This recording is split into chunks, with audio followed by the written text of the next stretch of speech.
उत्सव मूर्ति ऐसा कहा गया मेरे बारे में। मैं उत्सव मूर्ति नहीं हूं।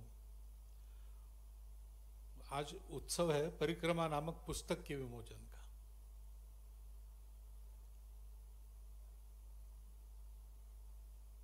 इस पुस्तक के लिए बताया गया कि ऐसा पुस्तक है, परिक्रमा के अनुभवों का वर्णन है। तो मैंने मान्य कर लिया, क्योंकि नर्मदा परिक्रमा ये बहुत बड़ी श्रद्धा का विषय सर्वत्र है। जिनको प्रतीति है, अनुभव है, उनके लिए तो है ही, लेकिन जिनको वो नहीं है उसके लिए भी है। हमारा देश श्रद्धा का देश है। यहां कर्मवीर भी है, तर्कवीर भी है।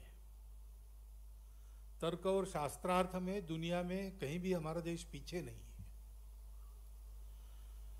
परंतु हम सब लोग जानते हैं कि जीवन चलता है श्रद्धा विश्वास के आधार पर।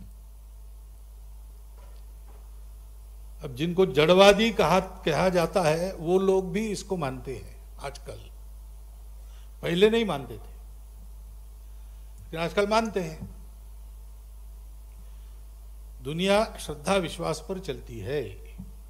उदाहरण भी देते कैसे चलती है। तो कहते हैं कि जनरल मोटर्स नाम की कंपनी है, अमेरिकन कंपनी है, जानते हैं। लेकिन कंपनी है क्या? कुछ लोगों के मन में आया कि ऐसी कंपनी करनी चाहिए। उन्होंने मिलकर तय किया। वो वहां के मैजिस्ट्रेट के पास गए। उन्होंने कहा कि हम लोग एक कंपनी है, जनरल मोटर्स उसका नाम है। उन्होंने कहने पर मैजिस्ट्रेट ने मान लिया और उसने घोषित कर दिया कि ये जनरल मोटर्स नाम की कंपनी है।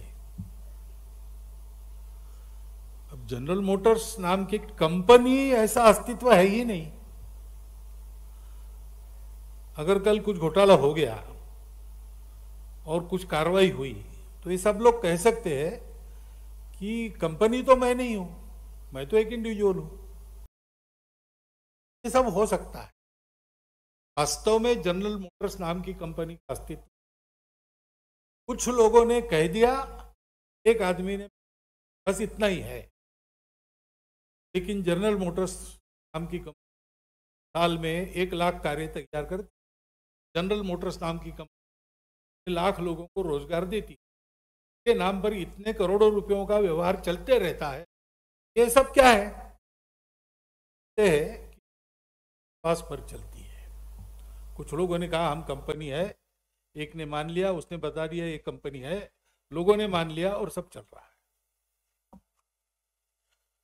लेकिन हमारे यहां जो श्रद्धा है वो ठोस श्रद्धा है। ऐसे केवल कहीं सुनी में से आई हुई काल्पनिक श्रद्धा नहीं, प्रत्यक्ष प्रतीति के आधार पर बनी श्रद्धा है। और वो प्रत्यक्ष प्रतीति भी हमारे यहां जो कोई प्रयास करेगा वो ले सकेगा। वैज्ञानिक ऐसा हम सुनते हैं, वैज्ञानिक बुद्धि से चलो, वैज्ञानिक वृत्ति से चलो। वैज्ञानिक वृत्ति यानी क्या है? तो प्रत्यक्ष प्रमाण चाहिए। लेकिन आज वैज्ञानिक कहने वाले लोग भी प्रत्यक्ष प्रमाण उनके पास होगा ऐसा नहीं है। लेकिन हमारे भारत की जो श्रद्धा है उस श्रद्धा के लिए प्रत्यक्ष प्रमाण है। प्रत्यक्ष प्रमाण को आपके साथ साझा करने वाले लोग हैं। और अगर आपको वो प्रमाण लेना है तो आप ले सकते हो। प्रयास आपको करना पड़ेगा, प्रयोग आपको करना पड़ेगा। तो इसलिए श्रद्धा और विश्वास की भावनाओं को हमारे यहाँ एक साकार रूप दिया है। उनको भवानी और शंकर कहा है। भवानी शंकरो वंदे गुणौ याभ्याम विना न पश्यन्ति सिद्धा स्वांतस्थम ईश्वरम। अपने अंदर है भगवान, अपने इतना निकट है, अपने ही अंदर है। लेकिन बड़े बड़े सिद्ध महात्मा भी बिना श्रद्धा और बिना विश्वास के उसका दर्शन नहीं कर सकते। इसलिए श्रद्धा विश्वास यानी भवानी शंकर ऐसा अपने यहाँ कहा गया है। ये श्रद्धा किस प्रतीति से आई होगी? वरना मनुष्य तो जो दिखता है उसी को मानता है, जो नहीं दिखता है वो होता ही नहीं है। ये मनुष्य स्वभाव है।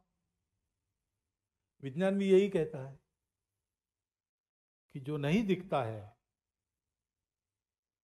5 ज्ञानेंद्रिय है, उसके आधार पर जो नहीं हम समझ सकते या उनको दूरबीन लगाकर या उनको माइक्रोस्कोप लगाकर हम नहीं समझ सकते, तो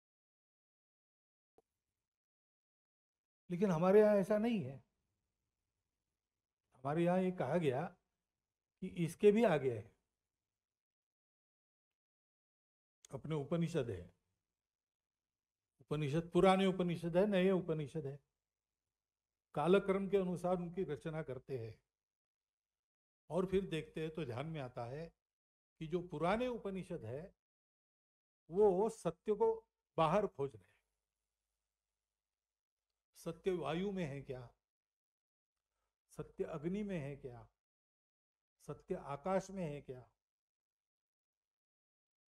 जैसे जैसे वो नए यानी प्राचीनता छोड़कर अर्वाचीन काल में आते हैं तो ये बाहर की खोज बंद हो गई, क्योंकि बाहर की खोज में मिला कुछ नहीं मिलता है। सत्य और सुख बाहर मिलता नहीं है। जो मिलता है वो तात्कालिक होता है, ज्यादा होने पर फीका हो जाता है। एक बार मिल गया तो बार बार चाहिए, वो हमारी सुख की तृष्णा को तृप्त नहीं कर सकता। और मनुष्य की खोज है नित्य निरंतर प्राप्त होने वाला, कभी फीका न पड़ने वाला सुख चाहिए। तो बाहर मिलता नहीं। रसगुल्ला खाएंगे, कितना खाएंगे? 1 खाएंगे, 2 खाएंगे, 5 खाएंगे, 10 खाएंगे।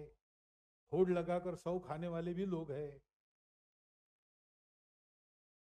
लेकिन उनको भी एक क्षण आता है जब रसगुल्ला देखने के बाद उल्टी हो जाती है।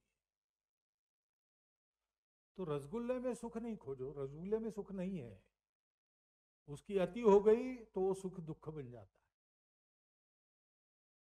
पर्याप्त मिलने के बाद भी कल फिर से लगता है कि चाहिए। आज तृप्त हो गए, इतना तृप्त हो गए कि अब सामने आया तो उल्टी करेंगे, लेकिन एक रात गुजरने के बाद दूसरे दिन पूछे तो और 5 ले लेंगे। बाहर सुख नहीं मिलता है, सुख तो अपने अंदर है। ये जब पता चला तो हमारे पूर्वजों ने अंदर खोजना प्रारंभ किया, बाकी दुनिया रुक गई। उसने अंदर खोजने का कष्ट नहीं किया, हमने अंदर खोजा। और खोजते खोजते हमारे पूर्वजों को एक सत्य मिल गया। उस सत्य ने उनको ये बताया कि सब में वही सत्य है। सब है ही नहीं, सब ये भ्रम है, एक ये सत्य है।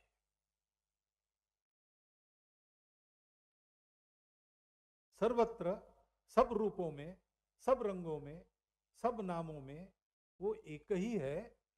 रंग रूप नाम वगैरह विविधता ये मिथ्या है, यानी कुछ देर चलती है, उसमें से जाना पड़ता है। वो भी एक स्तर है जीवन का, लेकिन वो शाश्वत नहीं है। शाश्वत स्तर है एक। ये विविधता है तब भी वो है, विविधता नहीं है तब भी वो है। और वही तुम में है। तुम जो समझते हो कि मैं हूं, तुम नहीं हो, वो है। तुमने मान लिया कि मैं हूं, इसलिए जब तक तुम मानते हो तुम हो, तब और भी है। और मैं और बाकी, इस भ्रम में से तुमको जाना पड़ेगा, उसको पार करना पड़ेगा, तभी तुम समझोगे कि तुम नहीं हो, वही है। दुनिया में झगड़े होते हैं ना, भगवान एक है कि अनेक है। हमारे दार्शनिक कहते हैं एक अनेक के झगड़े में क्या पड़ते हो, भाई भगवान ही है, दूसरा कुछ है ही नहीं। तब सब झगड़े व्यर्थ हो जाते। क्योंकि ये जब हमारे पूर्वजों को पता चला तो उनको पता चला कि सब अपना ही है, सब में मैं हूं और मेरे में सब है। इसलिए हमारा जीवन कैसा है, वो सबको अपना मानकर चलता है। अब अपनेपन से सबका व्यवहार होता है क्या? नहीं होता है। जब तक हम मैं और मेरे के भ्रम में हैं, तब तक फिर वो और उसका ये भी है, मैं और मेरा, वो और उसका, इसका झगड़ा कभी ना कभी होना अनिवार्य है। इसलिए दुनिया में संघर्ष चलते हैं। मैं हूं तो मैं बढ़ता हूं, दूसरे हैं उनकी परवाह नहीं करता हूं। क्योंकि मुझे ये बोध है, अभी मैं आपके सामने बोल रहा हूं, मुझे बोध है मैं बोल रहा हूं। आपको ये बोध नहीं हो रहा है कि मैं बोल रहा हूं, आपको बोध रहा है हम सुन रहे हैं, यानी मैं सुन रहा हूं। तो हमारे सबके बोध अलग अलग है, तो हमारे सबके स्वार्थ भी अलग अलग है। और मैं ये देखता हूं कि मुझे तो एक ही बोध है, मैं हूं, आप हो, कि मैं देख रहा हूं लेकिन मुझे बोध नहीं है। जैसे मैं जानता हूं मैं हूं, और इसलिए फिर आप है इसका विचार मैं नहीं करता। मैं हूं, मैं बना रहा हूं, मैं बढ़ू, मैं बना रहूं, उसमें आपका जो होना है वो मुझे परवाह नहीं, क्योंकि मैं हूं। सिर सलामत तो पगड़ी 50 कहते, यानी क्या? मैं हूं तब तक दुनिया है, मैं ही नहीं हूं तो फिर दुनिया की क्या परवाह कर। इसके चलते फिर झगड़े होते हैं, इसके चलते सारी समस्याएं हैं। लेकिन हमारे पूर्वजों ने ये जाना कि ये मैं मेरा एक स्तर तक चलता है, उसके बाद ये नहीं है, और इसलिए इसमें से जाना पड़ता है। लेकिन जाते समय ये ध्यान में रहा कि एक नाटक है, कोई नाटक है, रोल दिया है, वो मुझे करना है। नाटक अच्छा होना चाहिए, मैं उसका एक पार्ट अगर हूं, उसमें मेरी भूमिका है, तो मेरा ही नाटक है, तो वो नाटक अच्छा होना चाहिए, मैं अपनी भूमिका बहुत अच्छी तरह करूंगा। लेकिन नाटक खत्म होने के बाद चेहरे का रंग पोंछकर जो मैं बाहर जाऊंगा, वो नाटक की भूमिका नहीं है, वो मैं हूं। तो इसमें से जाना है, जाना है, इसमें फंसना नहीं,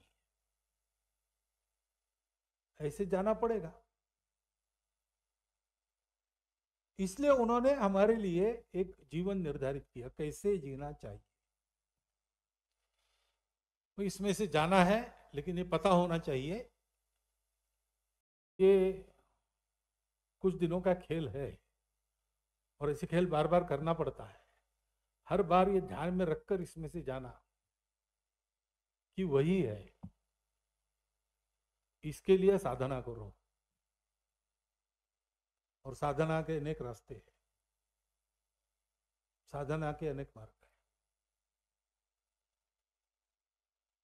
लेकिन इसमें से जाना है तो जाते समय यहां तुम अहम भाव से जो करोगे, परिणाम तो होते हैं। जीवन का नियम है, सृष्टि का नियम है, कुछ होता है तो उसके परिणाम होते हैं। जो मैं करता हूं उसके मुझ पर परिणाम होते, दुनिया पर तो होते ही है, मुझ पर भी होते। लेकिन मेरे हाथ से हो जाए और मैं उसमें न फंसू, मैंने नहीं किया, ये मेरा दृढ़ भाव रहे, तो परिणाम मुझे नहीं चाहिए। तो चादर पर दाग नहीं लगता, झीनी झीनी चदरिया जैसी मिली थी वैसी के वैसी वापस कर सकते। ऐसा जाना है तो साधना करो, लेकिन ऐसा जाना है इसलिए बाहर जो होगा वो तुम्हारी उपस्थिति में तुम निमित्त बनकर जो होगा, तुम निमित्त ही हो और कुछ नहीं, क्योंकि वास्तव में तुम हो नहीं। तो नाटक में तुम निमित्त हो, नाटक में तुम जो कर रहे हैं वो तुम नहीं कर रहे, वो किसी ने लिखा है, कैसा करना किसी ने डायरेक्ट किया है, वही तुम कर रहे हो, तो तुम्हारा नहीं है। लेकिन जो तुम करोगे कठिन है, मैं नहीं कर रहा हूं मानना। इसलिए उससे तुम थोड़ा अलग रहकर करना, संग नहीं करना। रास्ता तय करना है तो रास्ते पर से जाना है, जो जो बीच में आएगा उसको लांग कर जाना है, उस पर कूद कर जाना है, उसको साथ करके जाना है, जाना तो है, तो करना पड़ेगा। लेकिन जो तुम करोगे वो अच्छा करो, खराब मत करो। जैसे तुम हो, मैं हूं ये बोध लेकर तुम पार हो रहे हो, सिर्फ बाकी भी लोग वो है ये बोध लेकर चल रहे हैं, उन पर आक्रमण मत करो, उनका खेल बिगाड़ो मत, ठीक से चलो। नाटक हो रहा था, बहुत नामवर नट उसमें थे, प्रत्यक्ष प्रसंग है। मैं गया था और विद्यार्थी था, बहुत अच्छा नाटक था, संभाजी महाराज के जीवन पर था। इथे ओशाळाला मृत्यु ऐसा नाम था उसका। तो उसमें एक प्रसंग है कि औरंगजेब अपने सरदारों को डांटता है कि तुम लोगों में कुवत नहीं है इनसे लड़ने की, क्योंकि ये गुण वर्णन करता है, ये लोग ऐसे हैं, इनसे तुम पार नहीं पा सकते, और खूब क्रोधित होकर डांटता है। ऐसा प्रसंग था। अब नाटक की भूमिका में भी शायद उस दिन औरंगजेब की भूमिका करने वाले जो प्रसिद्ध थे, वो शायद अपनी जो इस दुनिया की असली पहचान है, जो नाम है उनका, जो जीवन है, वो शायद थोड़ा सा याद रखे थे, भूले नहीं थे। पूरा औरंगजेब होकर काम शायद नहीं कर रहे होंगे, पता नहीं क्या है। तो डांटते डांटते औरंगजेब ने सरदारों को कह दिया, गेट आउट, तुम बाहर जाओ। तो औरंगजेब ने अंग्रेजी में गेट आउट कहा। लोग हंसे, लेकिन भूल गए, क्योंकि इतने महान अभिनेता थे कि चलो, ऐसा दाग लगने से उनको नजर नहीं लगेगी किसी की, यही हो गया, इतना अच्छा अभिनय करते। ठीक है, वो प्रसंग आएगा, लेकिन बाद में नाटक समाप्त हो गया। मैं हम 3-4 मित्र थे कॉलेज के, जाने के पहले कॉफी पी के जाना, इसलिए सामने एक होटल है उसमें गए। तो वहां हमने देखा कि वो और संभाजी का काम करने वाले 3-4 नट वहां बैठे थे, कॉफी सामने पड़ी थी, और ये रो रहे थे कि ये मेरे से गलती कैसे होगी। कैसे करना, तन्मयता से करना। गीता में कहा है, सक्ता कर्मण्य विद्वांसो, कर्म में सख्त होकर जुड़कर करने वाले अविद्वांस या न जानने वाले लोग जैसे करते हैं, जानने वाला भी वैसे ही करता हुआ दिखता है, लेकिन वो जुड़ा हुआ नहीं। अभी कितनी कठिन बात है, लेकिन ये सहज हमारे लिए करने का वातावरण हमको हमारे आध्यात्मिक महापुरुषों ने दिया। मैंने कहा ना, अनेक मार्ग होते साधना के, तो एक ज्ञानेश्वर महाराज ने वर्णन किया है कि एक रास्ता ऐसा होता है कि पंछी झाप एकदम उड़कर जो चाहिए उस पर झाप देकर उसको पकड़ के ले लेता है, एक झाप में काम हो जाता है। ऐसे कुछ लोग होते हैं, वो उस प्रकार सीधा वहीं जाते हैं, शंकराचार्य जैसे हो गए, बचपन में ही सारे मोह त्याग कर निकले, श्रेय को प्राप्त कर लिया। लेकिन कुछ लोगों का ये सामर्थ्य नहीं होता। तो बिल्कुल सामान्य व्यक्ति का मार्ग कैसे है, जैसे चींटी चलती है, छोटे छोटे कदमों से जाती है, उसी फल को खाने के लिए जाती है, जिसको पंछी एक झाप मारकर उसका रस चूस लेता है। ये चलकर जाती है, धीरे धीरे कब पहुंचती है पता नहीं, लेकिन पहुंचती है, और अपने छोटे से मुंह से जितना मुंह में आता है उतना रस चूसते रहती है। इसको पिपीलिका मार्ग कहते हैं। सब प्रकार के लोग हैं दुनिया में, तो सबके लिए रास्ते हैं, और उन सब की मान्यता है, इसमें छोटा बड़ा नहीं है, इसमें छोटा बड़ा नहीं है। बस अपने रास्ते को पहचान पर उस पर आप कैसे लगे हो, इसी की बात रहती है। और इसलिए कभी कभी उत्तम रास्ते को मनोयोग से करने वालों को भी जो नहीं प्राप्त होता है, वो सामान्य लोगों को उनके ये चीटी वाले कदम से मिलता है। वो है ना, शेष महेश गुणेश दिनेश सुरेश उजाहु निरंतर ध्यावई, जाहि अनादि अनंत अखंड अछेद अभेद सुवेद बतावई, नारद से शुक व्यास रटे पछी हारी थके, पुनि पार न पावई, ताही अहीर की छोहरिया छछिया भरी छाछ पे नाच नचा। वो हमारे पूर्वजों के उपकार है कि हम सबके लिए उन्होंने ये द्वार खोल दिया है। और इसलिए ये भाव बल अगर मन में है तो ये सुलभ है।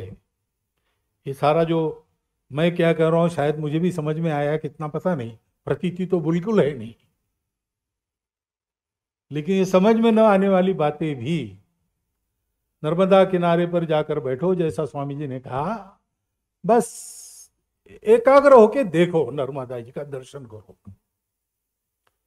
तो इस नाटक वाली दुनिया से अलग होकर अपने असली स्व में आ जाते हो।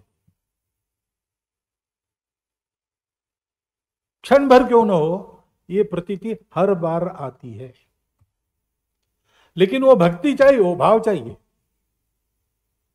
नर्मदा का पानी है ना हाइड्रोजन ऑक्साइड है, ऐसा जिनका पक्का मत है उनके लिए नहीं है, उनके लिए नहीं है, क्योंकि भाव ही परमेश्वर है, भाव ही सत्य है, बोध ही सत्य है। हम है या नहीं क्या है, हमको लगता है मैं हूं इसलिए मैं हूं, वो विचार नहीं है, वो अंदर से स्फुरण है। सो जाते हैं, गहरी नींद सो जाते हैं, तब शरीर तो सोता ही है, मन भी बुद्धि भी सो गई है, तब स्वप्न भी नहीं आता। लेकिन जगने के बाद हम कहते हैं आज मस्त नींद आ गई। और किसको आ गई, तुम तो थे ही नहीं, तुम्हारा शरीर भी मर गया था, मन भी मर गया था, बुद्धि भी मर गई। तो जो गहरी नींद आई वो किसको आई, वो जो है वो बोध है, वही हमारा स्वरूप है। और अपने इस बोध का बोध कराने वाली नर्मदा मैया है।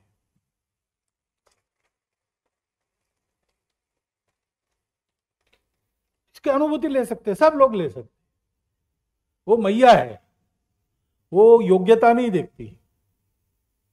मेरा पुत्र मेरिट में आने वाला विद्यार्थी है कि स्कूल छोड़कर इधर उधर दंगा करने वाला असमंजस ऐसा बालक है, वो देखती नहीं, वो अपना बालक है,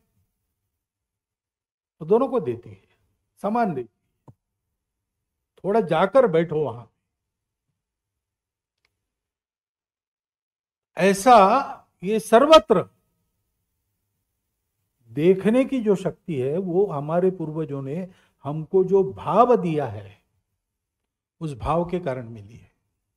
वो महत्व की बात है। भारत का अस्तित्व उस भाव के कारण है, और भारत का अस्तित्व उस भाव के लिए है, क्योंकि ये भाव नहीं है मन में, इसलिए सारी समस्याएं है। इसको आप भक्ति कहो, इसको आप अपनापन कहो, आत्मीयता कहो, हम सब एक है। तो पेड़ और मैं भी एक हूं, नदी और मैं भी एक हूं, पहाड़ और मैं भी एक हूं। भगवान सर्वत्र है, सर्वत्र पवित्रता है, कहीं भी अपवित्रता नहीं है। आपको लोगों को भी होगा ना, वो जाते जाते गलती में कुछ किताब पढ़ी है नीचे और आपका पैर लग गया, तो कुछ लोग तो तुरंत झुककर नमस्कार करते, कुछ लोग जाते जाते ऐसा कर लेते हैं, लेकिन करते जरूर है, क्योंकि हमको बचपन से यही पढ़ाया है, वो विद्या है। अरे वो कागज है, कागजों का पुलिंदा नहीं भाई, विद्या है, वो सरस्वती माँ है, उसमें पवित्रता है, उसमें चैतन्य है। सब जगह इस चैतन्य और पवित्रता को देखने का भाव जो भारत को दिया है, उसके चलते भारत जब सिरमौर देश था 3000 वर्षों तक दुनिया में कोई कलह नहीं हुआ है। पर्यावरण कभी बिगड़ा नहीं है। तकनीकी प्रगति बड़ी ऊंची थी, परंतु पर्यावरण नहीं बिगड़ा। मनुष्य का जीवन सुखी था, मनुष्य का जीवन सुसंस्कारित था। अब प्रमाण है, एक विलियम डैलिरिम्पल है, उसकी नई पुस्तक आप पढ़िए, द गोल्डन वे ना, गोल्डन गेट, हाँ गोल्ड ट्री नहीं, दूसरा कुछ है। भारत का ये जो प्रभाव था सारी दुनिया पर, वो कैसे आया उसका उसने अभ्यास पूर्वक सारे सबूत वगैरह देकर वर्णन किया है। हमने विश्व का नेतृत्व किया, किसी देश को जीता नहीं, किसी का व्यापार हमने दबाया नहीं, किसी को बदला नहीं, कन्वर्ट नहीं किया। जहां गए वहां हमने सभ्यता दी, वहां हमने ज्ञान दिया, शास्त्र सिखाए, जीवन को उन्नत किया। प्रत्येक राष्ट्र की अपनी पहचान थी, सब थी, लेकिन आपस में एक सुसंवाद चलता था। वो आज नहीं है। मनुष्य के हाथ में इतना ज्ञान आ गया है कि बहुत सी बातें अब वो प्रत्यक्ष करता है जो हम पहले प्रत्यक्ष नहीं कर सकते थे। परंतु ऐसा होने के बाद भी ज्ञान विज्ञान बढ़ा, लेकिन संहार भी बढ़ा। तथाकथित विकास हुआ, लेकिन पर्यावरण भी बिगड़ा। मनुष्य उन्नत बना भौतिक दृष्टि से, लेकिन परिवार टूटने लगे, आपस में पट्टी नहीं, माता पिता को रास्ते पर लोग छोड़ देते हैं, संस्कार नहीं है। ऐसी विकृति आ गई नई पीढ़ी में कि ये मांग होती है कि वो अगर मानता है कोई लड़का कि मैं लड़का नहीं लड़की हूं, तो कहना चाहिए हाँ तू हो, उसको दबाओ मत। वो कहता है कि मैं सीआर हूं, वो मानना चाहिए। ऐसे विकृत प्रवाह चलने लगे। 2000 वर्षों में ये हालत हो गई, सब प्रकार के प्रयोग हो गए। क्या नहीं है, बस यही नहीं है, भाव नहीं है, भक्ति नहीं है, यानी जुड़ना नहीं है। अपनापन जोड़ता है, वो अपनापन नहीं है, क्योंकि हमारा संबंध है ये बताने वाला कुछ नहीं है। वो लोग नदियों को मैया नहीं कहते, कह नहीं सकते। अमेजॉन मैया ऐसा नहीं कहेंगे, मिसिसिपी मैया ऐसा नहीं कहेंगे। हमारे यहाँ अपने गांव की स्थानीय नदी है, छोटी सी है, गर्मी में सूख भी जाती है, लेकिन लोग उसको भी मैया कहते हैं, उसको भी गंगा कहते हैं। ये भाव है, सुशिक्षित अशिक्षित सब में है, गरीब अमीर सब में है, पूजा किसी की कोई हो, ये भाव सर्वत्र है। अपनापन, संबंध। उस गांव में गए, पानी नहीं पियेंगे यहाँ, क्योंकि क्या हो गया, नहीं हमारे गांव की लड़की यहाँ दी है। तुम्हारे गांव की लड़की तुम्हारी कुछ है क्या? नहीं नहीं, वो दूसरी जाति की है, लेकिन हमारे गांव की लड़की यहाँ दी है, तो समझी के यहाँ पानी नहीं पिए। हमारे गांव की लड़की गई तो हमारे समझी बन गए, बन जाते। ये जो रीति है, ये जो नीति है, वो मन के भाव से आती है। और इसलिए हमेशा हम विकास की अगर अपने विचार से सोचेंगे तो यही सोचेंगे कि बिना कुछ बिगाड़े हम आगे बढ़े।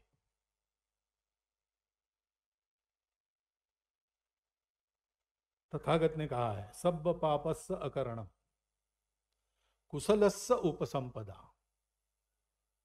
सच्चित्त परिओदपनम एते बुद्धानुशासनम। यानी कोई पाप करो मत। पाप क्या है? पर पीड़ा पाप है, पापाय पर पीड़नम, दूसरों को दुख देना पाप है। और उपसंपदा यानी अपनी आजीविका, सम्यक आजीव, उपसंपदा। कुशलस्य, कुशलता क्या है कि हमको तो जीना है, हम जिएंगे, भरपूर जिएंगे, अच्छा जिएंगे, लेकिन दूसरों को धक्का लगाए बिना जिएंगे। उसके लिए अगर हमको कुछ संयम करना पड़े, अपनी कुछ बातों में अपने आप को रोकना पड़े, तो हम वो करेंगे। इसी को धर्म कहते हैं। धर्म होता ही नहीं, कैसे होता है? शिबी राणा की कथा आपको पता है। कबूतर आया, उसके पीछे बाज लगा था, उसने शिबी राणा की शरण ली, छुप गया उसके सिंहासन के पास दरबार में। बाज आया पीछे से, उसने राजा को कहा कि कबूतर आया है। राजा ने कहा आया है, मेरी शरण ली है, मेरे शरण में है, और मुझे खाना है उसको। राजा ने कहा मैं नहीं खाने दूंगा। एक निरपराध निर्बल प्राणी को तू खाएगा, ये पाप है। मैं राजा हूं, धर्म रक्षण मेरा कर्तव्य है, मेरा धर्म है उसकी रक्षा करना। अब यहां तक तो समझ में बात आती है, लेकिन बाद में बाज कहता है कि तू धर्म की बात अगर कर रहा है तो प्रकृति ने मुझे धर्म दिया है मांस खा के जीना, तो रजे घास फूस खा के नहीं जी सकता, तो उस कबूतर को खाऊंगा तब मैं जीऊंगा। अपना जीवन जीना ये भी धर्म है। मेरा धर्म रोक के तुम अपना धर्म कैसे आगे बढ़ा? धर्म विरोधी नहीं होता कभी भी। धर्म किसी को दुख नहीं देता, आदि में मध्य में अंत में सर्वत्र सुखदायी होता है।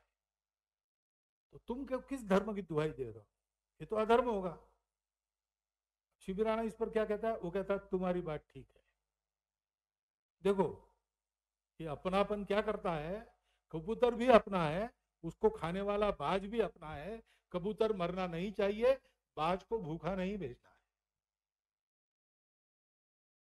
दुनिया कहेगी ये बेकार की बात है, ये लॉजिक के विरुद्ध है। अरे भाई लॉजिक से थोड़ी दुनिया बनी है, और लॉजिक से थोड़ी दुनिया चलती है। दुनिया तो धर्म से चलती है। शिबी राणा कहता है तुमको मांस चाहिए, कबूतर का ही चाहिए ऐसा नहीं है, तो कबूतर के वजन का मांस मैं मेरा देता हूं, वो खा लो। ये धर्म रक्षण है।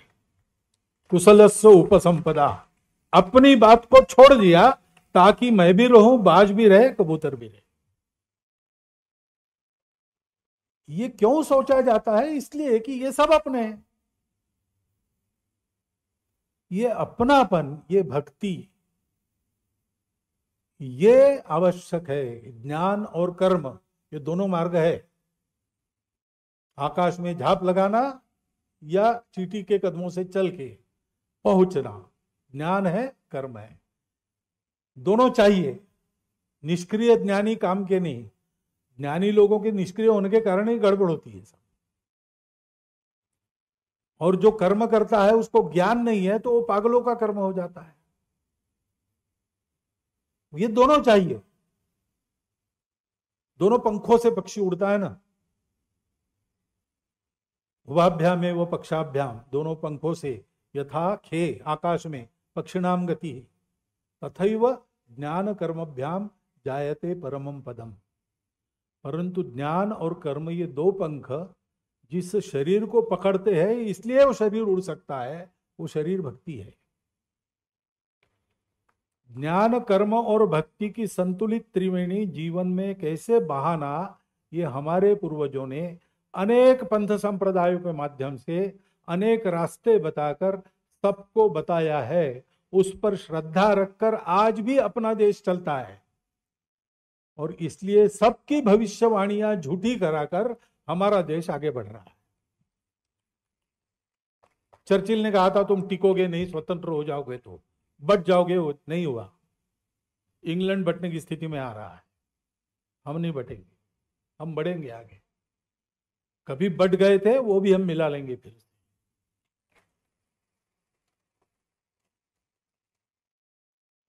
क्योंकि ये जीवन विद्या हमारे पास है, और जीवन विद्या हमारे पूर्वजों ने दी। वो जीवन विद्या नित्य हमको सिखाने वाले हमारे साथ है। व्यक्ति भी है, तपस्वी महात्मा भी है, हमारी प्रकृति है, हमारे पहाड़ है, हमारी नदियां है, हमारे पत्थर है, हमारे पेड़ है, हमारे पशु पक्षी है। किसकी पूजा नहीं करते इसमें से? हम इन सब की पूजा करते हैं। इन सबके लिए पूजा का दिन है हमारे यहाँ, क्योंकि सब जगह चैतन्य, सब जगह की पवित्रता जहां जहां उत्कर्ष से प्रकट होती है, सामान्य आदमी भी देख सकता है, उसको हमने पूजा का विषय बनाया। जो जीवन को मदद करने वाला है उसको हमने पूजा का विषय बनाया। जिससे हमारा पोषण है उसको हमने मां कहा है। गौ माता, तुलसी माता, गंगा माता, ये सब माँ, क्योंकि वो हमारा पोषण है, उससे हम बड़े हुए। ये एक जीवंत चैतन्य की अनुभूति पर आधारित नाता हमने जो बनाया है, उसके कारण हमारा देश चलता है। आज की दुनिया इस नाते को तरस रही है, उनको ये मालूम नहीं है। समस्या मालूम है, उपाय भी मालूम है, लेकिन किए नहीं जाते, क्योंकि पता नहीं, ये संबंध पता नहीं। 300 350 वर्षों से उनको ये बताया जा रहा है कि संबंध है नहीं, सब अलग अलग है, बेकार की बात है, जो बलवान है वही जिएगा, इसलिए बलि बनो। किसी के पेट पर पैर देकर बनते हो कोई बात नहीं, किसी का गला काट के बनते हो कोई बात।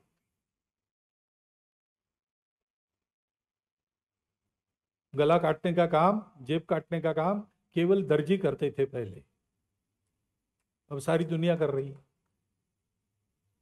और उनको पता नहीं, जानते हैं इससे गड़बड़ है, लेकिन रुक नहीं सकते, क्योंकि वो विश्वास नहीं है, वो श्रद्धा नहीं है।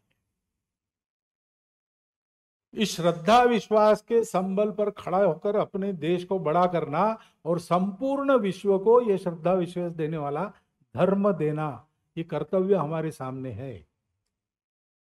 तो इस कर्तव्य के लिए हमारी तैयारी कैसे होगी? ज्ञान विज्ञान से तो होगी, परंतु हमको फिर से इस भाव में अपने आप को स्थिर करना है। और जो पुस्तक है,